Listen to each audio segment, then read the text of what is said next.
सबसे पहले बात करेंगे लेकिन कराची में ज़िमनी इंतखाब के दंगल की। NA 240 का ज़िमनी इलेक्शन MQM पाकिस्तान ने दोबारा जीत लिया है। मुत्तहिदा कौमी मूवमेंट पाकिस्तान के उम्मीदवार मोहम्मद अबू बकर TLP से तगड़े मुकाबले के बाद कामयाब हो गए। TLP के उम्मीदवार शहजादा शहबाज दूसरे नंबर पर रहे, मुहाजिर कौमी मूवमेंट तीसरे, पीपल्स पार्टी चौथे और PSP पांचवें नंबर पर रहे। TLP ने दोनों की वोटों की दोबारा गिनती के लिए इलेक्शन कमीशन में दरख्वास्त जमा करा दी है। यहाँ पर आपको अपडेट कर रहे हैं, कराची के हल्का NA 240 का ज़िमनी मुआरका MQM पाकिस्तान ने दोबारा मार लिया है। मुत्तहिदा कौमी मूवमेंट पाकिस्तान के उम्मीदवार मोहम्मद अबू बकर TLP से तगड़े मुकाबले के बाद कामयाब हो गए।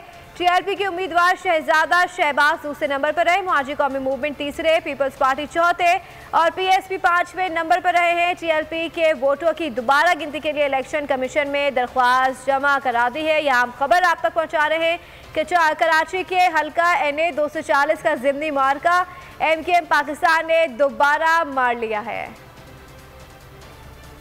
NA 240 लांडी और कोरंगी के ज़िमनी इलेक्शन MQM ने दोबारा निशस्त हासिल कर ली। डिस्ट्रिक्ट रिटर्निंग ऑफिसर ने प्रेस कॉन्फ्रेंस में ऐलान कर दिया।